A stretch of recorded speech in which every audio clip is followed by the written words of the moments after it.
everyone เดี๋ยวก็สบายดีจ้าสบายดีพี่น้องเขายายรุ่นพี่น้องเบิ่งข้างหลังส่วนข้างขวาด้านขวาเหลืองเบิดแถวเขาหน้าเบาแป๊บพี่น้องหน้าเบาแป๊บเหลืองพ่อเกี่ยวแล้วจ้า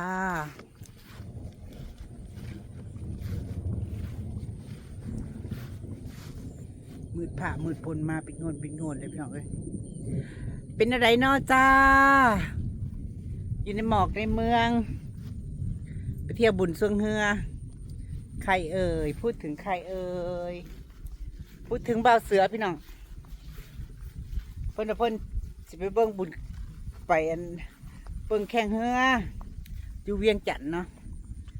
มื้อนี้น่าจะเป็นมื้อแรกบ่เฮือใดเห็นเพิ่นเว้าแว่วๆอยู่เพิ่นว่าเพิ่นสิถ่ายบรรยากาศให้เบิ่งนะจ๊ะนะอัปเดตบรรยากาศบุญแข่งเรืออยู่เวียงจันทน์แต่นางก็บ่เคยไปเทื่อจ้ะบ่เคยไปเป็นคนลาวก็จริงพี่น้องบ่เคยไปเวียงไปแต่ไป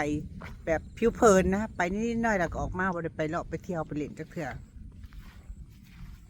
บุญแข่งเรือเวียงจันทน์นะมื้อนี้น่าจะเป็นเริ่มมื้อแรกบ่ฮู้ใดเนี่ยแต่อยู่สวรรค์ก็มีสวรรค์มันนี่เป็นมือที่สองแล้วเนาะมือที่สอง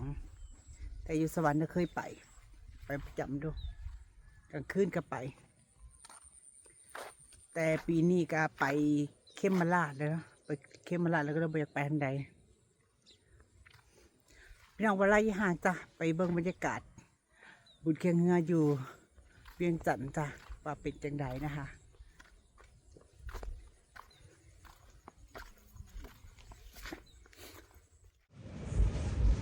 สวัสดีส่งอมาลาเนาะสวัสดีทุกคนวันนี้มาพบกับบ่าวเสือเนาะบ่าวเสือกำลังมาเลาะบุญทรงเฮือท่าวัดจันทน์นะกำลังมาเลาะคนเดียวมาคนเดียวขี่รถจักรออกมาคนเดียวเดี๋ยวบ่าวเสือจะเก็บภาพบรรยากาศให้เบิ่งเนาะทุกคนว่าบุญทรงเฮืออยู่เวียงเป็นจังไดจากบ้านบ่าวเสือเนาะมาบุญทรงเฮืออากาศขี่รถประมาณ10 นาทีเนาะอันนี้ก็ยางทางเข้ามาแต่ฝากรถอยู่นอกครับยางมาทางเข้า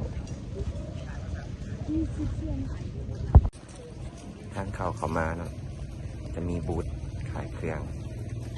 อันนี้อยู่แถว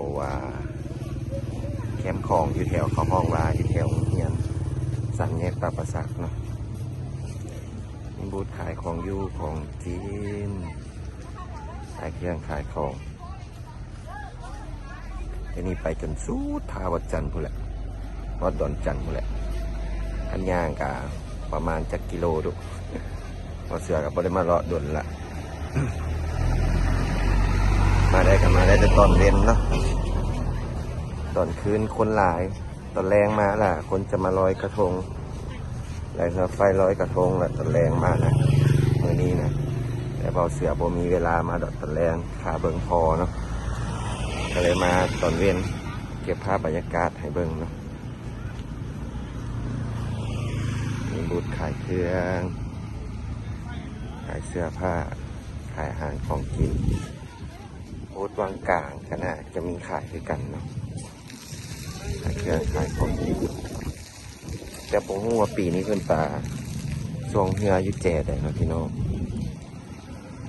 เราเสือก็บ่ได้มาหลายปีละบ่ได้มาเกือบฮอด5-6 ปีแล้วมั้งเพราะว่าเห็นดูแล้วก็เลยบ่ค่อยอยากมาส่งมาละคนหลายต่อเสือกับบ่มักเนี่ยนะเดี๋ยวมื้อนี้หาโอกาสมาถ่ายคลิปให้พี่น้องเบิ่งให้ FC ทุกคนเบิ่งเด้อเพราะว่าห้องการเพิ่นพักให้แน่นอนพักให้ใส่บ้านมื้อเช้านี้พักกันลิ้นเลาะลิ้นบุญทรงเฮือเนาะ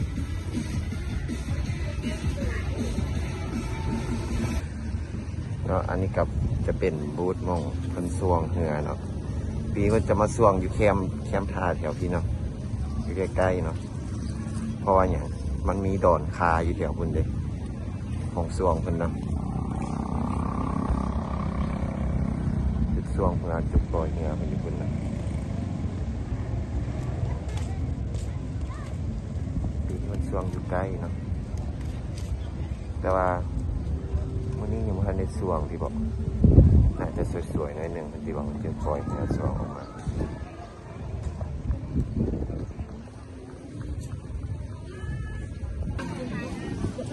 ห้องนี้ก็จะเป็นหน้างานทางเข้าเนาะมีบูธแต่ละบูธขายสลายก็จะเปิดสีแรงๆน้อยหนึ่งเพื่อแหละพี่น้องตอนเว้นก็ยังบ่ท่านมีผู้ใดมาเปิดก็ดอกเราเสือมาหลอกกับประมาณตอนนี้กับ4 เที่ยงแล้วเนาะเราเปิดเก็บภาพบรรยากาศให้พี่น้องแบบมีโซลูมขายรถใหญ่แน่ขายเครื่องขายสิ่งหลายอย่างนี่เนาะมันดีแล้วนึงเนาะพี่น้องมาตอนเย็นคือคนบ่หลาย คนบ่หลายเขาย่างกับโบแออัดแล้วก็หูทางย่างหูทางเลาะได้ขนาดถ้าคนหลายแล้วเบาเสือกับโบมากปันใดเนาะเข้ามาพี่น้องเข้ามาในบุญแล้วเนาะได้บุญเข้ามาในบุญนะโซนทำอิฐกะจะมีโซนขายของอยู่ของกินเนาะขายอะไรขายของอยู่ของกินนะโซนนี้นะผู้บางคนกะอยู่ไก่กับมาแต่เวียนแน่มาเลาะเบิ่ง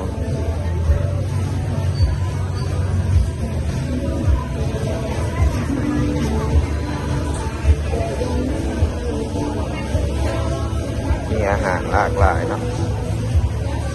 ขนมแม่ปุ้ยมาแต่ไทยกันไหมเนาะขนมแม่ปุ้ย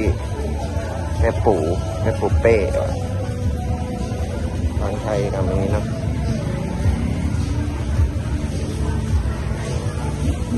แต่ว่าซ้ำนี้คนกันยังว่าล่าได้บอกเสือว่านะ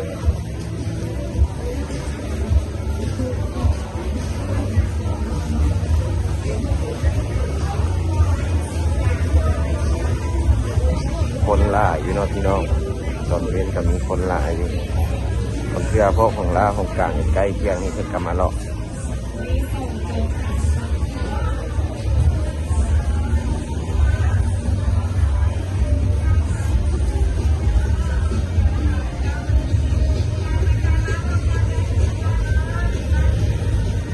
เก่ารัดเยาวราช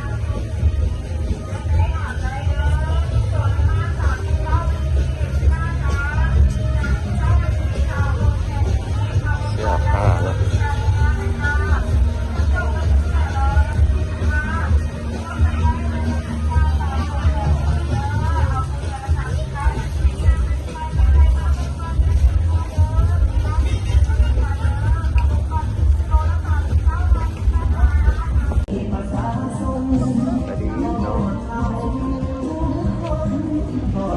คนเดียว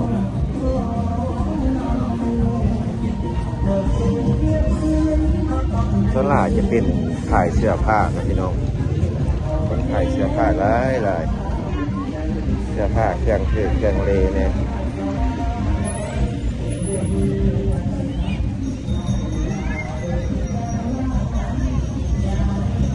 เครื่องงามเครื่องเล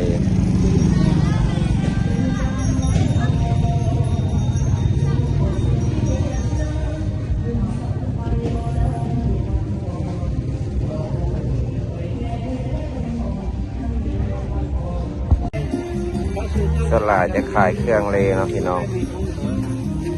ส่งเสื้อยืดราคาที่2,500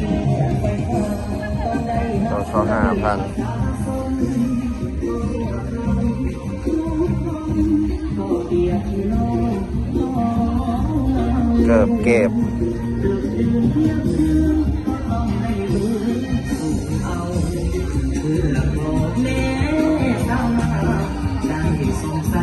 ไฟฟ้า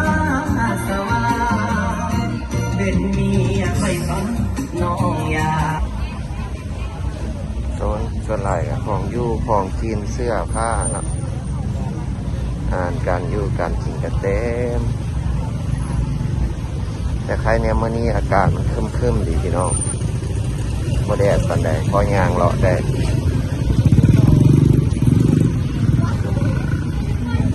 นี่ยังว่าตอนเว้นยังคนซ้ำนี้นะกลางคืนมาเนี่ยยังคนเต็ม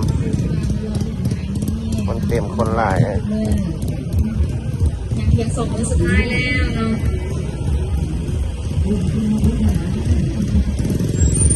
อยากจะมาซื้อเครื่องไส้ของซอยเยอะแล้วพี่น้อง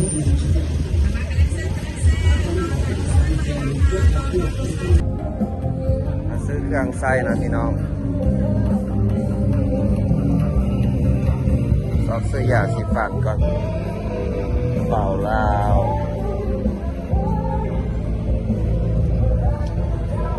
75,000ตัวนี้55,000ตัวนี้55,000บ่ตัวนี้ถงหนึ่งแล้วยาสีฟันเนาะ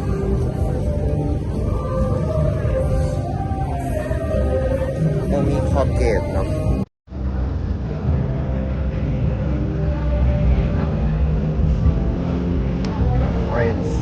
ก็นะพี่น้อง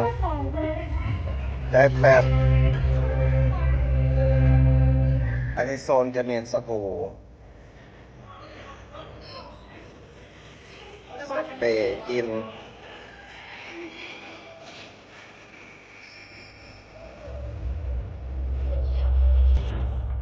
ก็ต้อง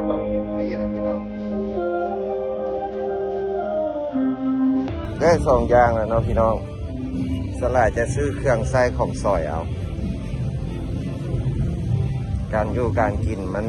ก็ปันไหนเราเสือซื้อเครื่องไปไว้ไส้เครื่องไว้ซอย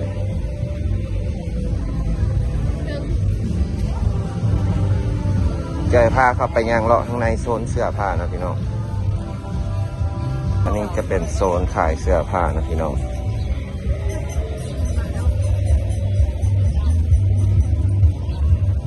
โซนขายเสื้อผ้า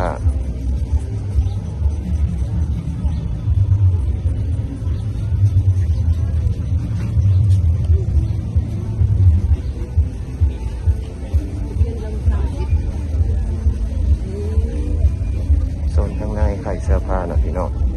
แต่ว่าเครื่องเบาเสือกันหลายแล้วแหละซื้อส่วนหลายซื้อเครื่องไส้แป๊บสบู่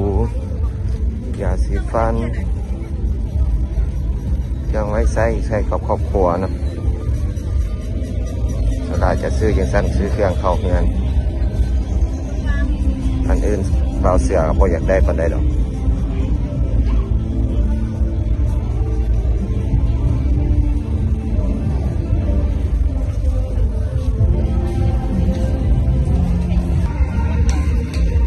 เบิ่งเนาะโซนจุดปล่อยเหือพี่น้องแต่ยังพอเห็นมันสว่างเว้ยโม้มันสว่างจากโมงน่าจะตอนแรงๆที่ประมาณบ่าย2บ่าย3เลยเนาะพี่น้องมันสว่างอันนี้จุดสมเหือเพิ่นเนาะจุดสมเบิ่งเหือเพิ่นเนาะส่วนนี้เป็นโซนดินพวกลิ้นเล็กน้อยเครื่องลิ้นทดสอบรถซิ่งซ่าสวรรค์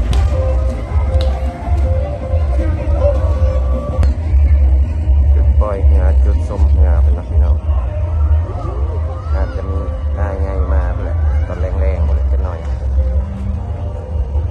เปิดทีไหลเงาไฟมองนี่เลยลอยกระทงแมลงเนี่ยลอยกระทงไหลเงาไฟ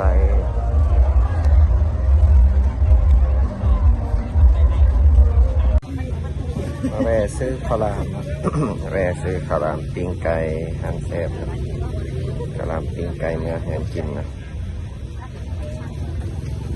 ข้าวรามปิ้งไก่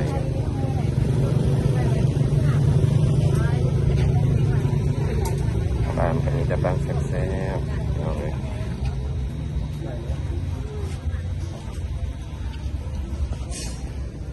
พี่น้องได้ของอยู่ของกินเต็มบริเวณเต็มนั่นกำลังกระกลับแล้วนะพี่น้องน้องFCทั้งหลายจังใดก็ขอบอกขอบใจเด้อทุกคนที่คอย เบิ่งที่คอยติดตามฝากเป็นกำลังใจให้เด้อกำลังใจมาลาเบาเสือเนี่ยคลิปนี้ก็เสียไว้ซ้ำนี้แหละบ่ได้เบิ่งซ้ำทรงเฮือน้ำเพิ่นหนึ่งกระแดดฮ้อนเนี่ยแต่กำลังออกเนี่ยทิมตู้เมกับตู้พออยู่เฮือน2 คนหาเวลามาถ่ายคลิปเพิ่นหน่อยหนึ่งกำลังกลับบ้านละขอบใจเด้อทุกคนคลิปนี้ก็ฝากไว้ซ้ำนี้แหละสวัสดี